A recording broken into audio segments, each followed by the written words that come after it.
Hello, Internet. It is I, the Malik Aaron, and welcome back to Box Office Predictions. Today, we're going to be talking about Violent Night. So, as usual, we're going to be going over the pros and cons. So, let's get to it. Pros, the premise. Like my thumbnail says, this is essentially Santa Claus meets John Wick.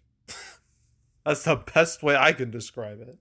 Because the thing is, when I first read the title, when I first found out about this movie, I guess I thought it was going to be a horror movie, like on the same level as, say, I don't know, Silent Night, Deadly Night, something like that, which was also like a horror themed Christmas movie. I thought it was going to be that, but then I saw the trailer. I was like, oh, that's not that. It's not it at all. This is just an action movie on the same level as like a John Wick or like a Nobody, like that. So I was like, okay.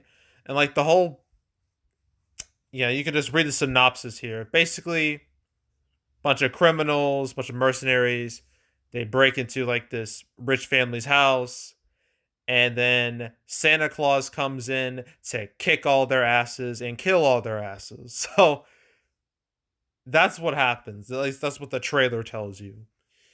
It's a very goofy premise, real goofy. I mean, even the trailer, they have like these corny as hell one-liners.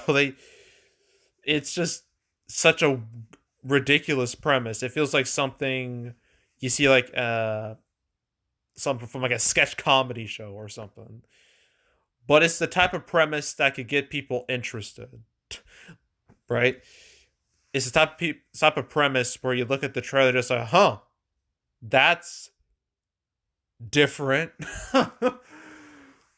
And they have this like weird curiosity about it and they want to see it. And I feel like this movie could definitely benefit from that because again, the premise is so kind of out there for like a Christmas movie. I mean, usually Christmas movies historically are more like safe, family friendly. This is not that. Again, it's kind of like it's one of those like weird Christmas movies. Like again, Silent Night, Deadly Night, but that was a horror movie. This is action. I guess. Well, society says Die Hard is a Christmas movie, so I'm gonna count it as a Christmas movie. So it's kind of like that, but this is more explicitly Christmas because it straight up has Santa Claus. So yeah, but big pro is easily the premise. The premise. It's so weird. It might. It's so weird. It's interesting. That's how I would describe it. So that's pro number one, the premise. Pro number two, the timing is obviously really good. I mean, it's December. This is like the Christmas month. One could argue it's been Christmas for like several months because stores really like selling Christmas stuff in freaking September. I think I may have heard some in August. Like it's gone so ridiculous that feels like Christmas is just like it feels like it's going to be all year long at this rate. I mean, don't even get me started on Christmas in July. So, yeah, but December, this is the right month, the appropriate month to release a Christmas movie. November, it kind of gets a pass, but December is the true month to release a Christmas movie. So, timing is very good. So, yeah. Release date, this being released in December is an easy pro, considering what this movie's about. Another pro is Santa Claus himself here, David Harbour. You all definitely know who he is at this point. I mean, this dude has been very prolific the last few years, mainly thanks to Stranger Things on Netflix, which is like Netflix's biggest show of all time. By far and away their biggest show. But not just that, I mean, it's also he's in the MCU as the Red Guardian, Black Widow's dad. He was unfortunately he was in the Hellboy reboot from 2019. I don't blame David Harbour for that movie's failure at all. That he was just he just had to deal with a bad script. Okay. But I don't blame him for that movie's failure. But yeah, he's definitely become a well-known name in the last few years. Definitely a recognizable face. And I always say it's better to have a recognizable face than no recognizable faces. So I'd say his presence here is a pro. Definitely. Uh what else? Yeah. Competition. Ooh, there's not a lot out there, man. I mean, you got Black Panther Wakanda Forever, and that's it. That's literally that is it. Everything else is a bomb, box office wise, or it's either been out for a long time or it was just straight up mid. Like Strange World, disaster, absolute train wreck. Um, there's that Devotion flopped, Fableman's flopped, Bones and All flopped, She Said flopped. The Menu has done okay-ish, not great, but not I wouldn't call it a bomb necessarily.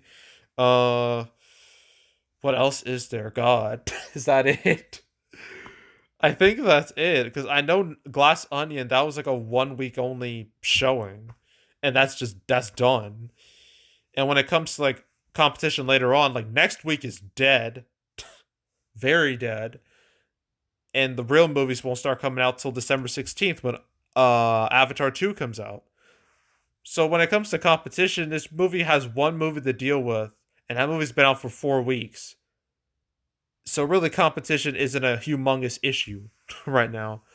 And it helps that this movie stands out so much in comparison to everything else. So yeah, competition, I definitely wouldn't don't see it as a problem right now. So yeah, lack of real competition or serious competition, I consider that to be an easy pro, definitely. Another pro is that its reviews are pretty good. They're not amazing, but 70%, that ain't bad. And what's better is its audience score, 89%. So pretty much anyone who's watched this movie likes the movie. So yeah, decent critic score, good audience score. What the heck is its cinema score? I think it's probably a B or something. It's probably a B. It's a B plus. Well, I was kind of right. B plus. That's not bad either. So seems like word of mouth is decent overall across the board. So that's a pro. Another pro, it doesn't show it here, but its Thursday night preview was pretty decent. It got like 1.1 million, which isn't bad for a movie like this. I mean, it's not like this movie was expensive or anything.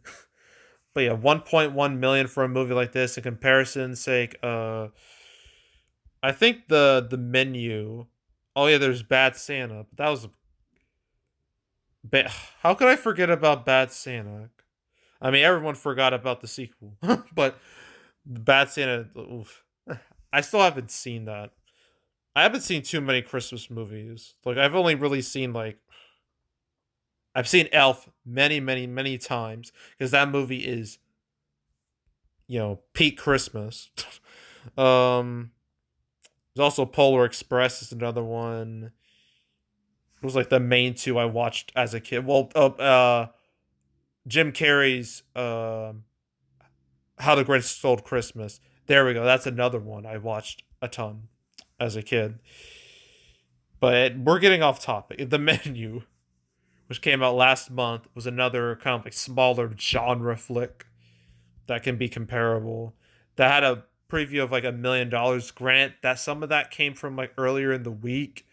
I don't know if that's the same for Violent Night. I think that was just Thursday for Violent Night, so it actually looks a bit better. But plus, it's in a lot more theaters. It's in like a pretty sizable theater count. So yeah, it's like let me check. I don't remember. Theater counts. Yeah, 3,682, which is quite a lot. So yeah, decent preview numbers. That's a pro. Con.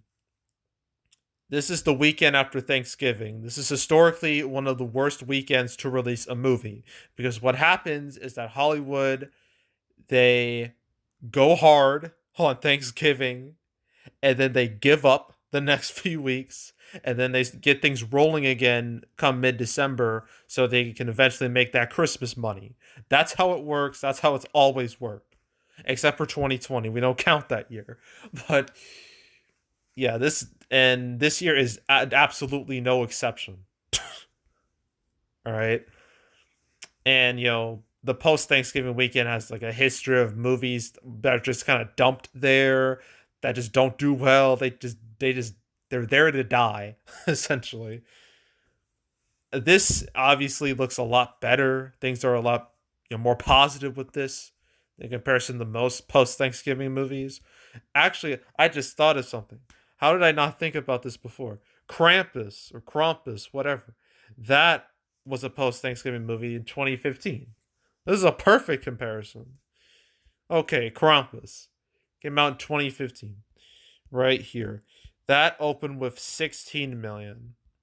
That had even a only 637 Thursday preview. Wow.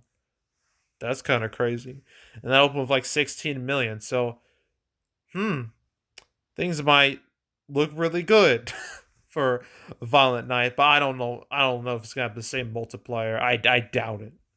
But this was a post Thanksgiving movie, and it still did well. So it's not it's not a total death date, but movies they can do well if you release the right type of movie and you actually put in some effort, right? A post Thanksgiving movie can succeed. And here it feels like Universal has put in just enough effort for it to succeed. But still, post Thanksgiving, not a great time to release a movie. So that's a con. I think that's really it. Well, I guess another con is that this movie, maybe it's a little too out there for some people. You know, some people might consider a movie like this as sacrilege for Christmas, and which I think is definitely a dumb take. But there are people out there who are going to think that because that's just how the world is. But yeah, this movie could have it's kind of niche, and that could hurt it a little bit. So I'm gonna label that as a con, not a big con, but still a con. And I think that's really it. So, opening weekend, with its preview number, I'm going to say it's going to open within the realm of 10 to 15 million. Somewhere in that range, I can see this landing. I don't think it's going to be number one this weekend. I think Black Panther's spot as number one is going to be safe for this weekend and next weekend. But I think Violent Night is going to have a solid opening. I don't think it's going to tank. And its total, I mean, theoretically, it could have good legs. I mean, it is a Christmas movie after all. But at the same time, you have Avatar 2 on the horizon. Then you have Puss in Boots 2. Then you have Babylon. Then you got I Want to Dance with Somebody. Those are like the big holiday movies. And this movie could get squeezed out. So, I don't know. I'm going to go with $30 million total. That's what I'm sticking with. And that's it. That's it for the weekend. I know, slow times. I mean, at least Violent Night is somewhat of a oh well, this is from Universal. As you know, they've been very up and down when it comes to their movies. I think this will probably be one of it might be I guess in the category of ups and downs, will probably be an up. Very minor up, but still an up. So, yeah. But if you thought this weekend was slow, oh boy, just wait till next weekend. Next weekend is just pitiful. Pitiful. Just embarrassing. I'm not doing The Whale because apparently that's not going wide next weekend. So I'm not going to do that. Father Still Reborn, I will do that because at least with that, that's a brand new cut of the movie. It's like PG-13 in comparison to the original's R rating, so at least it's a little more justified in me talking about it. I don't know about spoiler alert. I guess it's barely gonna be a wide release. But man, just I'm just begging to talk about Avatar 2 because there's so much to talk about with that. So much. But that won't come out till 2 weeks, so it's going to be a long 2 weeks before we actually talk about something that's interesting. And then after Avatar, there's Puss in Boots, Babylon, and Want to Dance with Somebody, and that's literally it for 2022. So we're almost there. We're almost at the finish line. So yeah. But anywho, yeah, that's it. That's all. Make sure to subscribe, like this video, leave a comment, turn notifications, share the whole drill. Want to check out more videos like this? I got playlists on a homepage for all previous prediction videos I made this year. When it comes to Universal movies, God, I've covered Jurassic World Dominion, Minions 2, Black Phone, Nope, uh, Bad Guys.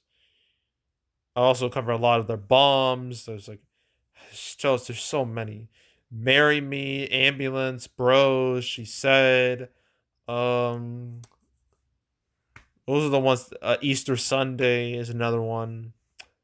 Firestarter is another one. There's a lot. I guess, well, Ticket to Paradise wasn't a flop. So there's that too. So any Universal movie I've covered this year, if you want to watch my prediction videos on any of them, go right ahead. There's also the canceled series where I go over all the movies that were supposed to come out but didn't. I covered Violent Night once, and that's when it got its date. I literally made that episode like over a year ago. Over a year ago. I think what episode was it? Episode 89. Okay. 89. That's when I covered it. Even in the description I called it a horror movie. Boy, I was dumb back then. um yeah, I covered it alongside Elvis, which didn't have like any marketing material yet. There's like that, National Champions, and Contractor. I covered it alongside those. So if you want to watch that episode, that's part 180, not 189, 89. You want to watch that episode or any other episodes I've done, there's like 166 now. Yeah, plenty to choose from. Go right ahead. I highly encourage it. Binge it from beginning to now. Go do it. There's also box office recaps where I go over the box office results for any particular month. November recap will come out likely next Monday on the 5th. Yeah, the 5th. Oof. November was definitely not a month to remember. I'll tell you that. That's going to be rough to talk about. Literally, there's like 3 positive things that happened that whole month, and the rest are pretty much negatives. So that's great. But we'll talk about that. But I'll talk about that when I make the video. But yeah, stay tuned for that. But if you want to watch any of the past recap videos I've done on the channel, you can go right ahead. And yeah, that's it. That's all. I am out. Goodbye.